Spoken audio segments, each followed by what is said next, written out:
여러분, 우리는 지금 계속해서 성경에 나타나는 믿음의 사람들에 대해서 함께 말씀을 나누고 있죠. 지난주에는 사사 삼손에 대해서 함께 말씀을 나누었습니다. 태어날 때부터 나실인으로 선택받은 삼손은 하나님께서 세우신 나실인으로서의 삶을 잘 살지 못했죠. 하나님께 순종하는 것보다 언제나 자신의 정욕과 쾌락을 우선시했고, 그것들 위에 하나님의 뜻을 엎쳐서 하나님의 그 명령을 이루어가는 모습들을 우리는 지난주에 함께 살폈습니다. 이런 삼손의 경건치 못한 모습 때문에 이스라엘 백성들도 그를 사사로 인정해 주지 않았던 것 같습니다. 그래서 전쟁할 때마다 그는 늘 혼자서 외롭게 싸워야만 했었죠. 그리고 결국에는 정욕과 쾌락을 쫓아다닌 결과로 태어나면서부터 나실인으로 선택받은 삼손이 자기가 사랑한 여인에게 배신당하고, 그리고 블레셋 사람들에게 자기는 말할 것도 없고 하나님까지 모욕당하고 수모를 당하는 그런 일들을 당하게 됩니다. 그러나 하나님은 망나니 같은 이 삼손을 그냥 그렇게 내버려 두시지 않았죠. 끝까지 버리지 않으셨고 포기하지 않으셨습니다. 삼손은 늘 자기 정욕과 쾌락에 따라 이렇게 움직였지만 하나님께서는 늘 그와 함께 해주심으로 하나님께서 그에게 주신 능력을 거두시지 않았죠. 그리고 결국에는 삼손이 다시 회개하고 하나님께 부르짖고 한 번만 은혜를 입게 해달라고 그렇게 하나님께 간청했을 때 하나님께서 그에게 다시 역사해 주셔서 삼손에게 부여해 주신 그 임무가 마지막 순간에 이루어지는 것, 그런 은혜를 그에게 베풀어 주시는 것, 여러분, 우리가 지난주에 함께 말씀을 살피면서 나누었지 않습니까? 여러분, 삼손의 이야기를 통해서 우리가 받을 수 있는 교훈은 뭡니까? 하나님께서 우리에게 주시고자 하는 메시지는 무엇이죠? 우리도 똑같이 삼손과 같은 모습으로 이 땅 가운데서 살아가고 있다는 겁니다. 우리는 삼손과 다르게 나는 하나님의 말씀에 순종하고 있고 삼손보다는 그래도 내가 낫지 라고 생각하는 성도들 많은데 그렇지 않다는 것이죠. 여러분, 우리의 모습이 삼손의 모습이고, 여러분, 그럼에도 불구하고 하나님은 우리를 절대로 버리지 않고 떠나지 않고 굳게 붙들고 계시며, 결국에는 하나님께서 은혜 주심으로 말미암아 이 땅 가운데 살아가면서 이루도록 명하신 그 사명, 우리도 끝끝내 하나님께서 이루게 하실 것이라는 것입니다.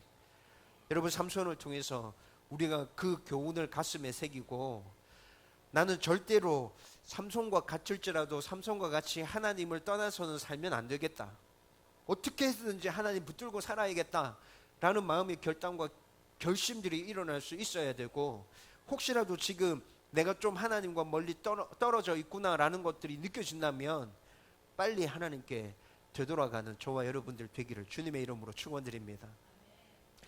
여러분, 오늘은 믿음의 사람이라고 할 때 그 믿음의 사람 중에 제일 모범되는 인물에 대해서 여러분들과 함께 말씀을 나누려고 합니다. 여러분, 성경에 나타나는 대부분의 믿음의 사람들도 허점이 많았죠. 잘못이 많았고 약점이 굉장히 많았습니다. 그런데 하나님께서 그들 가운데 계속해서 은혜를 주시고 그들 가운데 하나님께서 역사해 주심으로 조금씩 변화되어서 결국에는 믿음의 사람으로 전부 굳게 섰죠. 여러분, 제가 굉장히 좋아하는 성경인물, 구약에는 다윗입니다. 신약에는 바울입니다. 그런데 여러분, 다윗과 바울의 삶들을 한번 쭉 돌아보십시오. 이들도 똑같거든요. 여러분, 다윗이 어떤 잘못을 했죠? 밧세바와 간음했습니다. 밧세바의 아내 우리아를 살인 교사했죠. 여러분, 그것뿐만이 아니라 사무엘상 말씀 쭉 읽어보면 다윗성, 시온성을 점령할 때 학살을 자행하는 모습이 나타납니다. 물론 그 성 안에 사는 사람들은 여부스 사람, 가나안 족속이었습니다. 하나님께서 멸하라 하신 족속이었죠. 그런데 여러분, 하나님께서 멸하라 하신 족속을 멸하는 데 있었어도 그 마음의 상태가 어떻는지에 따라서 학살이 될 수도 있고 순종이 될 수도 있습니다. 그런데 말씀을 쭉 읽어보세요. 다윗이 학살을 자행하고 있습니다. 여러분, 바울은 어때요? 바울은 기독교로 개종하기 전에 기독교인들을 잡아서 죽이는, 핍박하는 그 일에 최고로 앞장섰던 인물 아닙니까? 스데반이 그의 손에 의해서 죽은 거나 마찬가지입니다. 여러분, 스데반만 그랬을까요? 아니요. 다메섹까지 기독교인들을 잡으러 가는 바울의 모습을 본다면 이미 바울의 손을 거쳐서 죽어간 수많은 기독교인이 있었다는 것을 우리는 충분히 짐작할 수 있죠. 다윗과 바울을 지금 이 시대의 법정에 세운다면 어떤 판결이 날까요? 여러분, 제가 생각할 때는 사형까지도 가능하겠다. 여러분, 바울과 다윗을 이 시대의 법정에 세운다면 진짜 사형까지도 가능할 수 있지 않겠어요? 최소로 판결이 난다 해도 몇십 년 이상의 형을 선고받게 될 것입니다. 여러분, 그런데 이 사람들이 어떻게 되었나요? 하나님의 은혜 가운데 결국 믿음의 사람으로 섰잖아요. 여러분, 저는 다윗과 같은 믿음의 사람이 되기를 간절히 소원하고 있습니다. 바울과 같은 믿음의 사람 되고 싶다. 제 평생의 소원입니다. 여러분, 이 사람들도 결국에는 연약하고 범죄한 모습들이 그들 가운데 있었지만 하나님께서 만져주심으로 그렇게 믿음의 사람으로 변화되어 갔죠. 대부분의 사람들이 이런 케이스라고요. 그런데 몇몇 사람들이 처음부터 끝까지 정말 믿음의 사람으로서의 모범을 충실하게 보여주며 살았던 성경 인물 발견할 수 있습니다. 그 대표적인 사람이 제가 생각할 때는 요셉이고 사무엘이고 다니엘입니다. 여러분, 요셉 가운데 큰 약점을 발견할 수 있나요? 어린 시절 눈치가 없었던 약점이 있었습니다. 그런데 그게 이 시대를 살아가는 데 있어서 큰 흠결입니까? 사무엘의 약점 하면 자녀 교육을 잘못 시킨 약점이 있습니다. 그런데 그의 삶만 딱 놓고 본다면 사무엘 같이 사는 사람을 성경에서 어떻게 찾을 수 있어요? 여러분, 제가 정말 이 사람, 이 땅 가운데 살았던 사람들 중에 제일 완벽한 사람이라고 생각하는 사람은 다니엘입니다. 여러분, 다니엘의 삶의 모습 가운데서, 다니엘의 이야기 가운데서 약점을, 그가 범죄한 것을 찾을 수 있나요? 성경에 나타난 기록만으로는 찾을 수 없어요. 그렇죠? 여러분, 이런 사람들은 야, 진짜 대단하다라는 생각이 들어요. 그런데 여러분, 오늘 저희들이 사무엘에 대해서 함께 말씀을 나누려고 하고 있죠. 여러분, 사무엘상 초반부에 사무엘에 대한 이야기가 쭉 흘러갑니다. 근데 사무엘이 어린 시절부터 노년에 이를 때까지 사무엘의 이야기 전체를 한번 사무엘상 말씀을 쭉 다 읽어보십시오. 사무엘의 모습 가운데 믿음의 사람은 이러해야 하구나라는 모습들이 도드라지게 딱 나타납니다. 굉장히 쉽게 발견됩니다. 여러분, 우리가 믿음의 사람이 되고 싶다면 사무엘이 보여주었던 그 모범대로 따라하면 우리도 사무엘과 같은 믿음의 사람들이 될 수 있다는 것이죠. 저와 여러분들이 오늘 사무엘에 대해서 함께 쭉 살펴보면서 사무엘은 이래서 믿음의 사람이 될 수밖에 없었구나 라는 그 이유들을 찾아내고 우리도 그것들을 붙들고 이 땅 가운데서 정말 믿음의 사람이 되기 위해서 몸부림치며 살아가는 주님의 백성들 되기를 주의 이름으로 축원드립니다.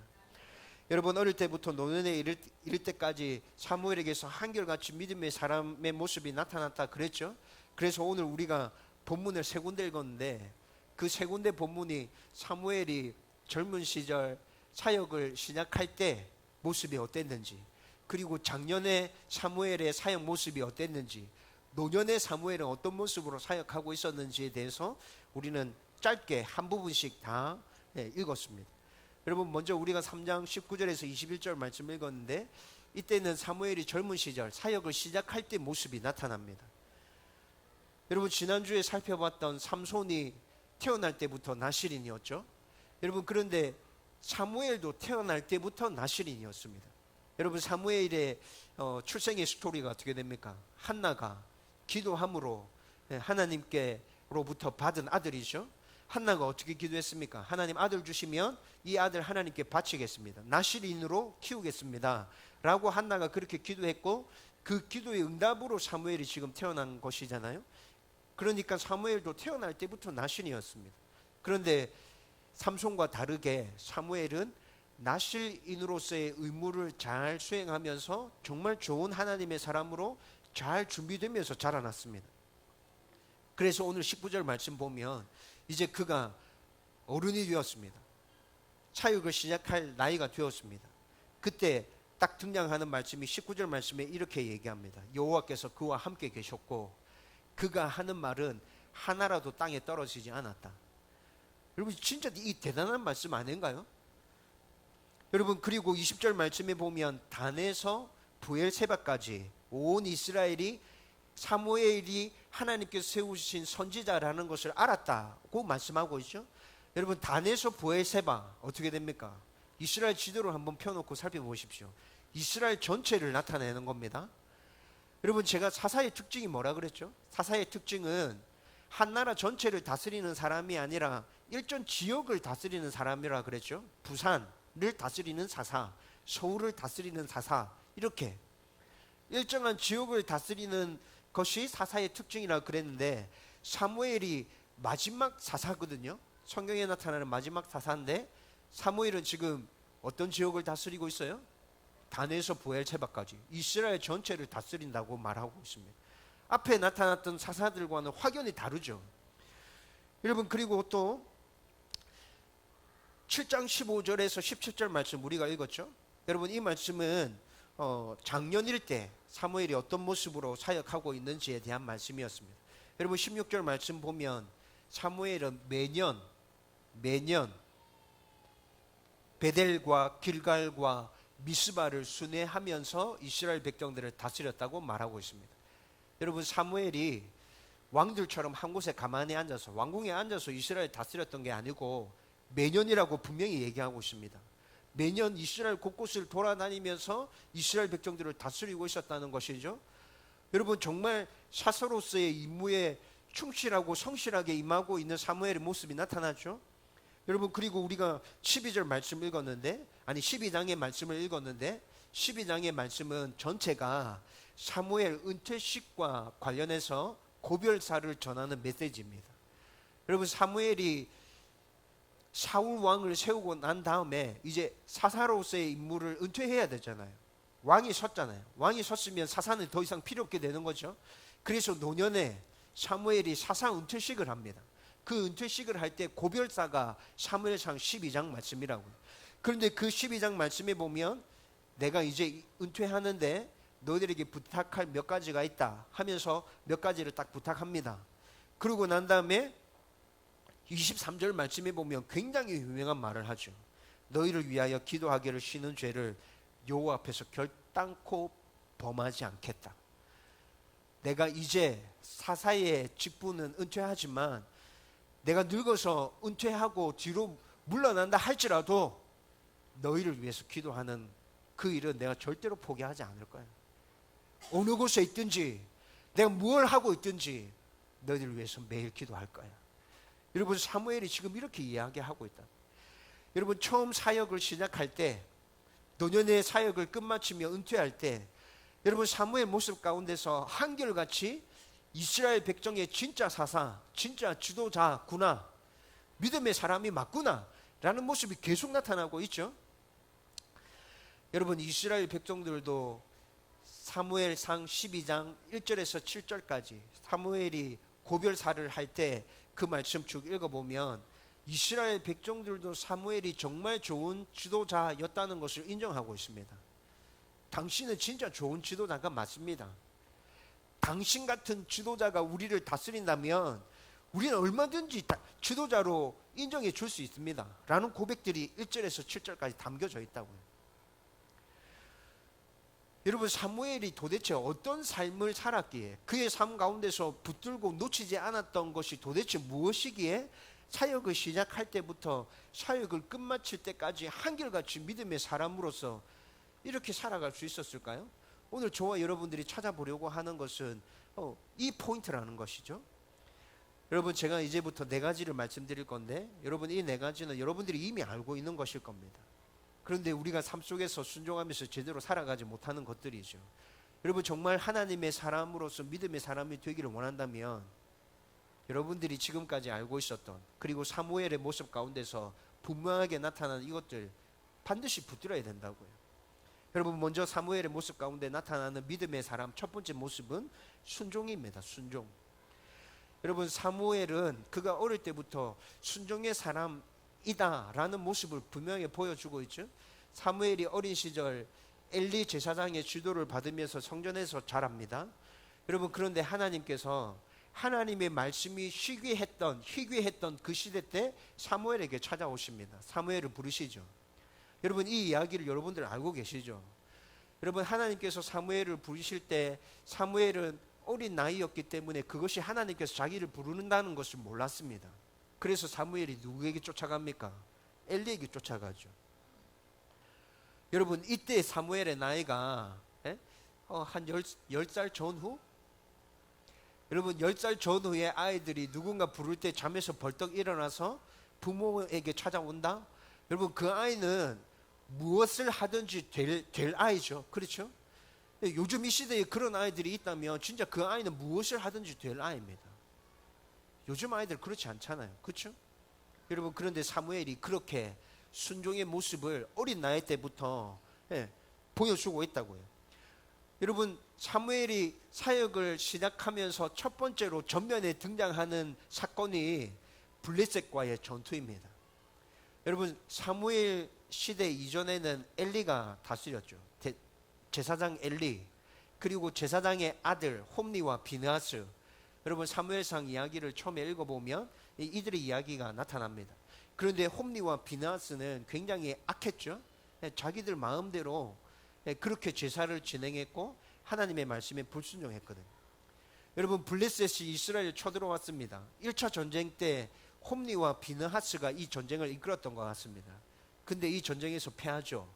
패하고 난 다음에 이스라엘 백성들이 법궤까지 들고 나가는데 그 법궤마저 블레셋 사람들에게 빼앗깁니다. 그리고 홈리와 비느하스는 그 전투에서 전사당합니다. 그리고 난 다음에 사무엘이 전면에 나타납니다. 여러분 1차 전쟁에서 완전 대패했죠. 법궤까지 빼앗겼습니다. 그리고 이제 2차 전쟁을 눈앞에 두고 있는데 2차 전쟁은 블레셋이 완전 이스라엘을 집어삼키려고 나오는 전쟁입니다. 여러분 이 전쟁에서 사무엘이 전면에 나서서 했던 일이 뭡니까? 여러분 대패한 이스라엘 백성들의 전력을 다시 재정비하고 군사를 다시 더 충원해서 충당하고 전략을 의논하고 이런 일들이었습니까? 아니요, 그렇지 않습니다. 여러분 사무엘이 전면에 나서서 첫 번째로 했던 일은 이스라엘 백성들을 미스바로 불러 모읍니다. 미스바로 불러 모아서 그들의 죄악을 지적하며 회개하게 만듭니다. 그들의 죄가 어떤 죄입니까? 하나님 앞에 불순종한 죄. 우리가 전쟁하기에 앞서서 이것부터 바로 잡아야 된다. 이거 바로 잡지 않으면 우리에게 희망이 없다. 지금 블레셋이 군사를 모으고 쳐들어오고 있지만 우리가 죽는 한이 있더라도 이거 반드시 바로 잡아야 돼. 너희들은 금식하며 회개해야 돼. 하나님 앞에 불순종한 거, 하나님의 말씀에 따라 온전하게 살지 못한 죄, 이거 회개해야 돼.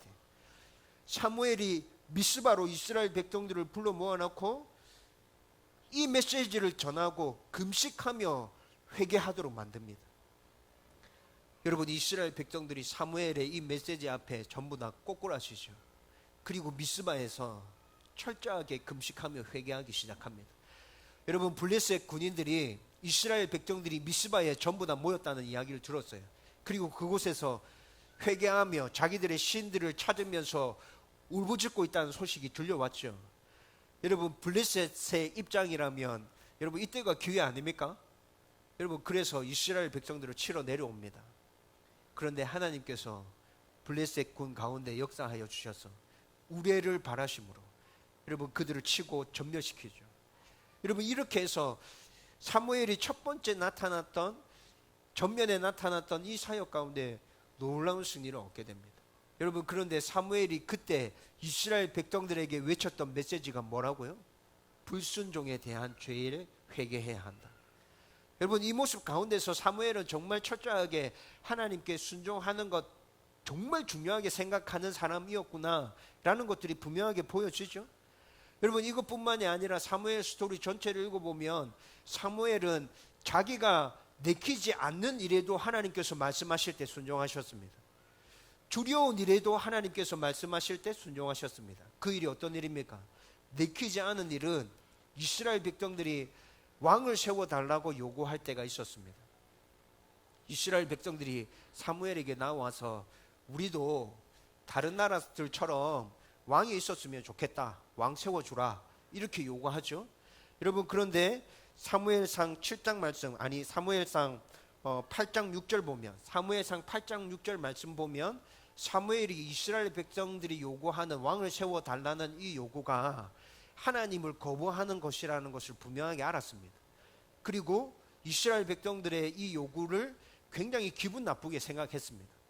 들어주고 싶지 않았어요. 니네들 지금 무슨 소리 하고 있는 건 줄 아냐? 니네들 지금 이거 큰일 나는 거야. 이거 안 돼. 사무엘이 딱 이렇게 얘기하고 싶었다고요. 그런데 하나님께서는 사무엘에게 뭐라 얘기하십니까? 들어주라. 저거들이 한번 경험해 봐야 나중에 참 우리가 잘못했구나라는 걸 알게 될 거야. 그냥 들어줘. 너를 거부하는 게 아니라 이스라엘 백성들이 지금 나를 거부하는 거야. 나를. 들어줘. 이렇게 얘기하죠. 여러분, 이 하나님의 말씀에 사무엘이 사울 왕을 세우잖아요. 자기는 내키지 않았어요. 들어주고 싶지 않았어요. 여러분, 그런데 하나님께서 해주라 말씀하실 때 가서 순종하고 있죠. 여러분, 두려움 가운데 순종했던 건 어떤 것이 있었습니까? 사울 왕이 세워지고 난 다음에 처음에는 좋았는데 나중에 가면 갈수록 하나님께로부터 마음이 떠나죠. 사울 왕이 자기 마음대로 행동합니다.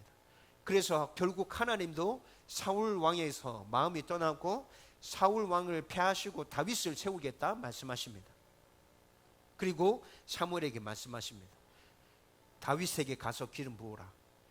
여러분, 그런데 그때가 사울 왕이 살아있을 때였다고요. 여러분, 왕정시대 때 절대 권력이 누구에게 있습니까? 왕에게 있죠. 다윗이 그래서 바세바와 간음하고 우리아를 살인교사해서 죽이지 않습니까? 절대 권력이 왕에게 있거든요. 여러분, 그런데 사울 왕이 죽지 않고 살아 있습니다. 그런데 하나님께서 다윗에게 가서 기름 부으라 말씀하십니다.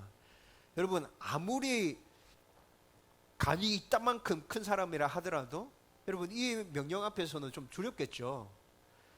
사무엘이 진짜 무서워합니다. 하나님, 사울 왕이 지금 살아있는데 어떻게 그 일을 합니까? 하나님께서 말씀하시죠. 이새의 집에 제사 드리러 간다 하고 가서 다윗에게 기름 부으라. 여러분, 사무엘이 이 명령에 순종하죠. 여러분, 사무엘 전체 이야기 가운데서 이렇게 순종의 모습이 계속 나타나고 있다고요. 여러분, 우리가 정말 믿음의 사람이 되기를 원한다면 우리도 순종의 사람이 되어야 합니다. 두 번째 사무엘에게서 나타나는 믿음의 사람의 흔적은 기도입니다. 여러분, 조금 전에 설명했는데 사무엘이 노년일 때 사사의 사역을 마무리하는 그 고별사에서 굉장히 유명한 말을 남겼다 그랬죠. 12장 23절 말씀 같이 읽어보겠습니다. 다 같이 읽겠습니다. 시작. 나는 너희를 위하여 기도하기를 쉬는 죄를 여호와 앞에 결단코 범하지 아니하고 선하고 의로운 길을 너희에게 가르칠 것인즉. 아멘. 여러분, 이거 사무엘이 지금 노년에 이렇게 이야기하고 있는 것입니다. 사무엘은 그의 어머니 한나의 기도로 태어났다고 했습니다. 여러분, 한나가 엄청나게 기도했고, 그리고 하나님께서 사무엘을 태중에 임신케 하셨을 때 그때도 한나는 계속 기도했겠죠. 하나님께서 내 기도를 들으시고 나에게 주신 생명이다 생각하면서 계속 기도했을 거예요. 사무엘은 이렇게 태중에서부터 어머니의 기도를 들으면서 자랐던 인물이죠. 그리고 여러분, 사무엘의 이름의 뜻이 하나님께 구하였다입니다. 한나가 지어준 이름인데 내가 하나님께 구했고 하나님께서 그 구한 것에 응답하셔서 주신 아들이다 라는 뜻으로 사무엘이라는 이름을 지었다고요. 여러분, 사무엘이 자기의 이름 사무엘 이렇게 계속 이 이름을 들을 때마다 여러분, 기도와 관련된 생각들 많이 했겠죠. 그렇죠? 여러분, 이런 모습들을 보면 사무엘은 엄마 태중에 임신되었을 때부터 기도와 관련해서 계속 자극을 받으면서 그렇게 컸던 인물이구나 라는 것들을 알게 됩니다. 그리고 실제로 사무엘의 모습 가운데 하나님께 계속 부르짖어 기도하는 모습들 나타나죠. 앞에 순종의 모습이 나타났던 부분들에 대해서 설명했던 블레셋과의 전투, 여러분, 하나님께 부르짖어 기도하거든요. 여러분, 그리고 사무엘이 7장 5절과 9절에서 7장 5절과 9절은 블레셋과의 전투에서 부르짖어 기도하는 모습입니다. 또 8장 6절에서 왕을 요구할 때도 사무엘은 하나님께 나가서 기도합니다. 자기는 원하지 않는 일이었지만 그래도 안 된다 이렇게 단번에 잘라 얘기하지 않고 하나님이 이를 어떻게 해야 합니까? 가슴 묻고 있는 거죠. 여러분, 그리고 12장 23절에 고별사에서 나는 기도하는 죄를, 아니 기도를 쉬는 죄를 범하지 않겠다, 분명히 이렇게 얘기하고 있죠. 그리고 15장 11절에 가면 하나님께서 사무엘에게 사울 왕을 패하시겠다고 말씀하십니다. 단호하게 내가 이제 사울 왕을 패하겠다. 여러분, 이 말씀을 들은 사무엘이 밤새도록 부르짖었다고 성경은 그렇게 기록하고 있습니다. 여러분, 이렇게 기도와 관련해서도 사무엘의 전체 이야기를 쭉 살펴보면 계속해서 하나님께 기도하고 있는 모습이 나타나고 있거든요. 그리고 사무엘이 하나님께 기도하고 있는 모습뿐만이 아니라 여러분, 사무엘의 이야기를 쭉 읽어보면 하나님께서 먼저 찾아오셔서 사무엘에게 이야기하고 있는 장면도 계속 나타납니다. 여러분, 이런 모습들을 통해서 우리는 분명하게 무엇을 알 수 있는 거예요? 아, 사무엘은 하나님과 함께 대화했구나. 일방적으로 하나님 앞에 말했던 게 아니라 하나님도 사무엘에게 찾아오셔서 말씀하고, 또 사무엘도 뭔가 힘든 일이 있거나 궁금한 일이 있거나 도움을 요청할 일이 있을 때 하나님께 가서 이야기하고. 여러분, 제가 기도에 대해서 정의할 때 기도는 하나님과의 대화다 이렇게 정의한 거 여러분 기억하고 계시죠? 여러분, 이 정의를 반드시 기억하십시오. 기도하는 거 절대 어렵지 않습니다. 여러분, 기도를 어렵게 생각하면 여러분들은 하나님과 기도하는 것, 하나님께 기도하는 것, 이거 굉장히 힘들어지고 어려워질 것입니다. 기도는 하나님과의 대화입니다. 편하게 다른 사람들이랑 이야기하는 것처럼 내가 하나님께 이야기한다 생각하고 그렇게 이야기하십시오. 하나님께서 나에게도 하실 이야기가 있을 것이라 생각하고 귀를 기울이세요. 말씀을 통해서 귀를 기울이십시오. 여러분, 그렇게 할 때 우리는 하나님과 기도하는 것이 되고 하나님과 대화하는 것이 됩니다. 사무엘이 그렇게 살았다고요. 시편 99편 9절 말씀 읽어보십시다. 다 같이 읽습니다. 시작. 그의 제사장들 중에는 모세와 아론이 있고 그의 이름을 부르는 자들 중에는 사무엘이 있도다. 그들이 여호와께 간구하며 응답하셨도다. 아멘. 여러분, 이 말씀은 어떤 말씀이에요? 사람들과 하나님을 이어주는 중간에 제사장 역할을 했던 인물들이 구약에 등장하죠. 모세와 아론을 그 제사장 역할의 대표로 이야기하고 있습니다.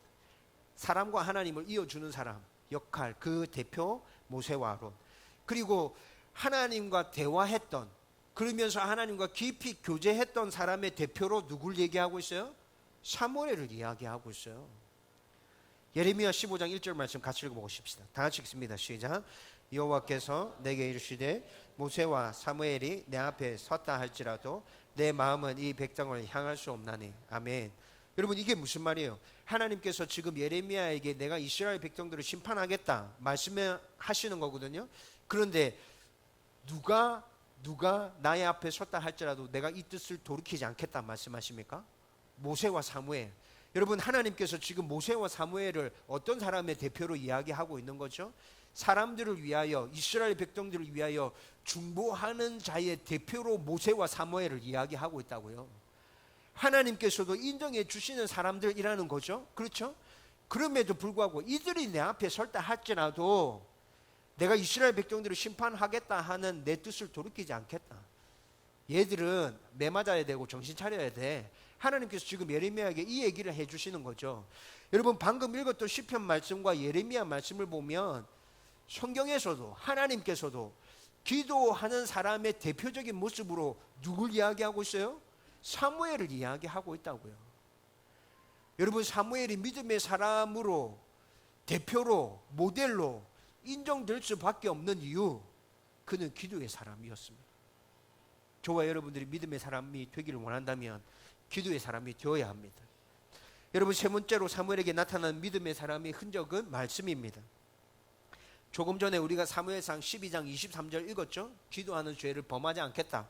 그런데 여러분, 그 뒷부분에는 어떻게 나오고 있어요? 그 뒷부분에 보면 선하고 의로운 길을 너에게 가르칠 것인즉, 선하고 의로운 길을 너희에게 가르칠 것인즉. 여러분, 이게 무슨 말이에요? 하나님의 말씀을 내가 너희들에게 가르치겠다는 거예요. 여러분, 사무엘은 정말 하나님의 말씀을 붙들고 순종하면서 살았다 그랬죠. 그리고 자기만 이렇게 순종하면서 살았을 뿐만이 아니라 기회가 생길 때마다 이스라엘 백성들에게 계속해서 하나님의 말씀을 가르쳤습니다. 여러분, 작년에 사무엘 사역 모습이 어떻게 나타났습니까? 베델과 길갈 이런 데 막 돌아다니면서, 매년 돌아다니면서 이스라엘 백성들을 다스렸다고 했죠. 여러분, 그렇게 돌아다니면서 사무엘이 했던 일들은 뭘까요? 심판과 관련된 일이 있었으면 사사들이 심판해 주는 역할을 주로 했거든요. 심판, 재판 이런 것 관련된 일이 있었으면 그 일을 했을 거예요.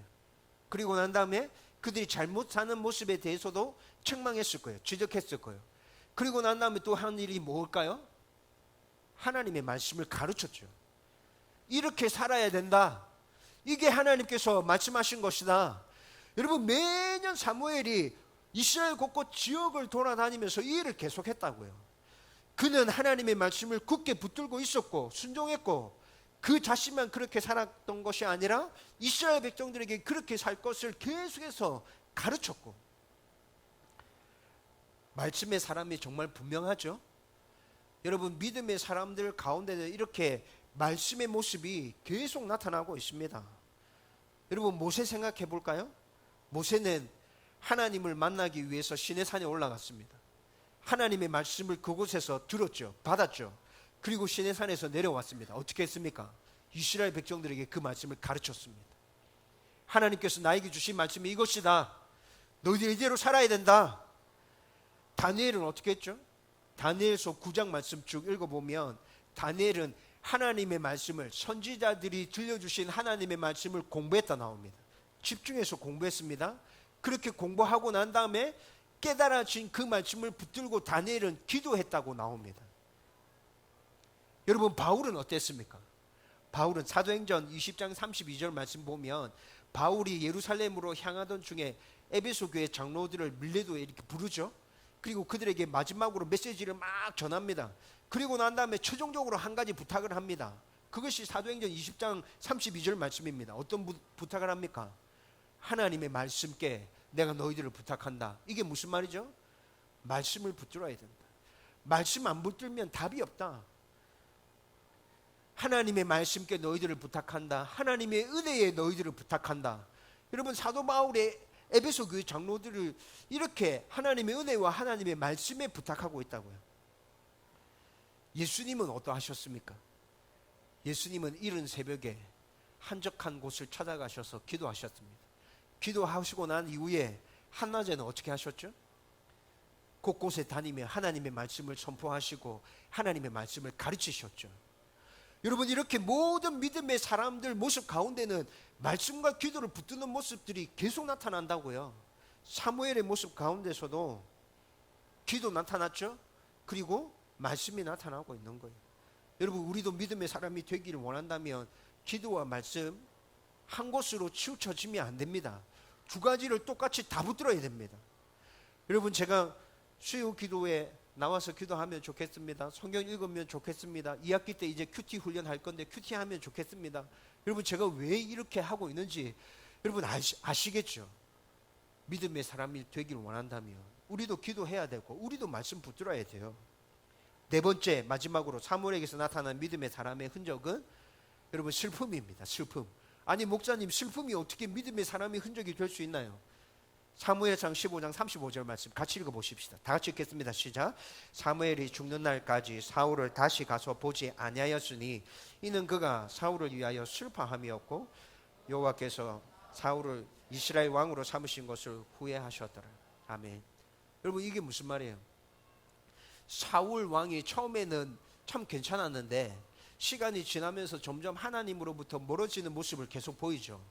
여러분, 사울의 그런 모습 때문에 하나님과 사무엘이 같이 마음 아파하고 있습니다.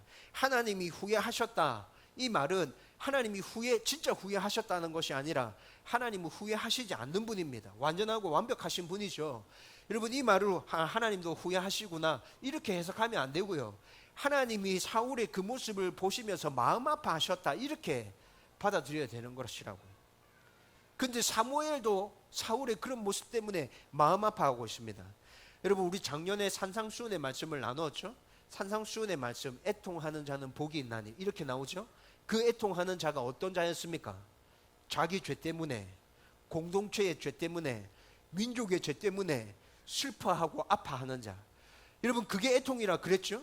여러분, 지금 사무엘 가운데 어떤 슬픔이 있는 거예요? 사울의 모습을 보면서 범죄하고 하나님으로부터 멀어지고 하나님께 불순종하고 있는 그 모습 때문에 슬픔이 있다는 거예요. 아픔이 있다는 거예요. 여러분, 우리가 정말 믿음의 사람이 되고 싶다면 우리 가운데도 이런 모습이 있어야 돼요. 나의 죄에 대한 슬픔뿐만이 아니고 공동체의 잘못에 대한 그 슬픔들, 우리나라의 죄에 대한 그 슬픔들. 여러분, 이런 슬픔들이 우리 안에 넘쳐날 때 우리는 사무엘과 같은 믿음의 사람이 될 수 있다는 것이죠. 여러분, 성경에 나타나는 믿음의 사람들은 이런 슬픔들이 그들의 내면 안에 가득 차 있었던 사람들입니다. 여러분, 예레미야 보면 예레미야 9장 1절에서 6절 말씀 보면요, 하나님께서 예레미야에게 말씀하십니다. 백성들을 위해서 기도하는 것 못지않게 그들의 죄 때문에 슬퍼해라. 여러분, 예레미야는 이스라엘 백성들의 죄를 보면서 아파하고 슬퍼했던 선지자가 맞죠? 여러분, 분명히 맞습니다. 그런데 하나님께서 그런 예레미야에게 덧붙여서 또 말씀하십니다. 네가 이스라엘 백성들의 죄를 보면서 기도하는 것 그거 못지않게 슬퍼해라. 슬퍼해라. 에스겔 선지자에게 하나님께서 뭐라 말씀하십니까? 슬픔을 이마에 새겨서 사람들에게 보여주라. 여러분, 에스겔 선지자에게는 하나님께서 그렇게 말씀하십니다. 네 슬픔을 이마에다가 새겨라.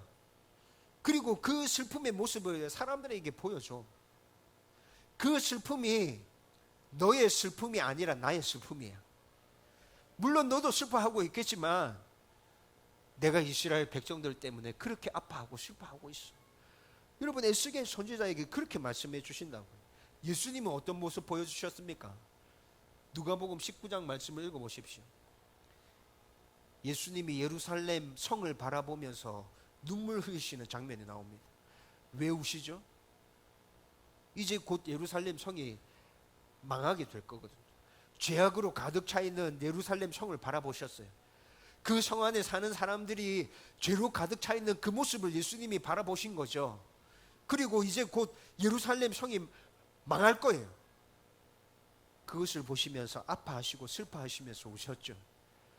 여러분, 믿음의 사람들 가운데는 이 슬픔이 있어야 한다는 것입니다. 근데 참 안타깝게도 요즘 성도들의 모습 가운데 이 슬픔의 모습이 사라지고 있습니다. 자기 자신의 죄에 대해서 슬퍼하는 모습도 성도들 가운데서 찾아보기가 굉장히 힘듭니다. 내 죄에 대해서, 여러분 자신의 죄에 대해서 슬퍼하십시오. 아파하십시오. 여러분, 그 슬픔과 그 아픔을 가지고 하나님 앞에 나아가서 회개하고 잘못했다고 그렇게 하나님의 은혜와 긍휼을 구하십시오.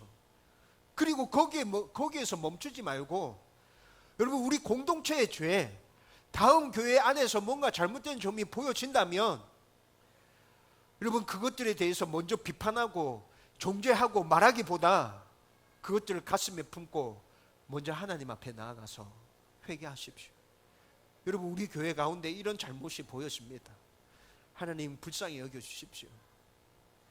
여러분, 그리고 나라가 잘못되어 가고 있다 느껴지신다면 여러분, 그것들을 가지고 먼저 하나님 앞에 나가세요. 슬퍼하세요. 아파하세요. 하나님의 긍휼을 구하십시오.